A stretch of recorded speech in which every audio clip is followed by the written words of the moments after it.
This building is important because this is where it all starts.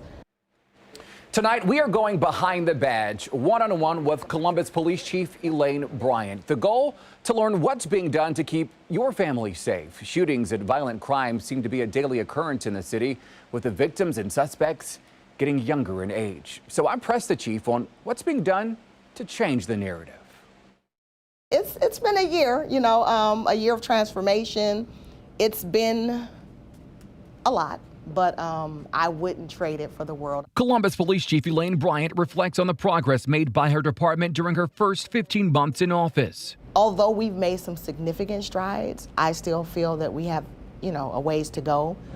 Bryant took over the department during a rough time. An ongoing COVID pandemic combined with protests following George Floyd's death, high levels of violence across the city, and the officer-involved shooting death of Andre Hill, creating a rift in community police relations. So when you ask me, do I feel like I was set up for success? I'm going to say yes. I'm going to say yes because I feel like people were ready. They were ready for a change. Change, Bryant says, is already evident in crime statistics across the city.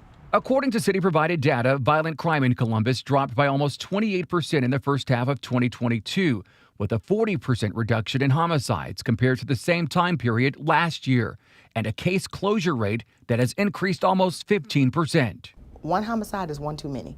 One felonious assault is one too many. That's why you never stop and you strive your best to decrease those numbers. A daunting task amid a depleting force.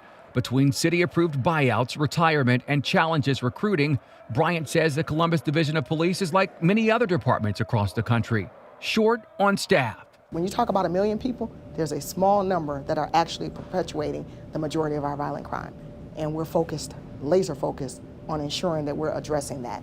Bryant says well-executed strategies like Operations Unity, Moonlight, and Wills Down have been successful at uprooting dangerous criminal elements and reducing violent crime, taking illegal guns and vehicles off the streets.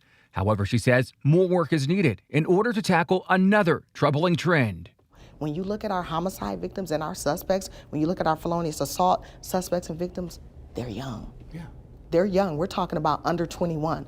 I think almost 40% of our suspects or victims are under 21. That's an issue. Juveniles terrorizing neighborhoods, playing a dangerous and sometimes deadly game of cat and mouse with stolen cars. No, brother, no, brother, no. And other violent crimes, using the law to their advantage.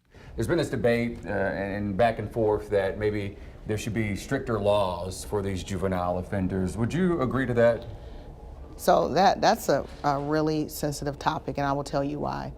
My concern is for the lives of these children as well. Not just, again, we talk about criminal element. Yes, when you steal a car, you are doing more than just stealing a car. You may be preventing a mother from being able to go to work. You may be, it's so many different elements and variables when you talk about that. But we also have to be mindful that the answer isn't to necessarily throw away the key and lock someone up forever, because a lot of times they come out better criminals. What do we do to address that issue, and how do we make sure that if we are going to have those stricter laws, that we're getting them the help that they need?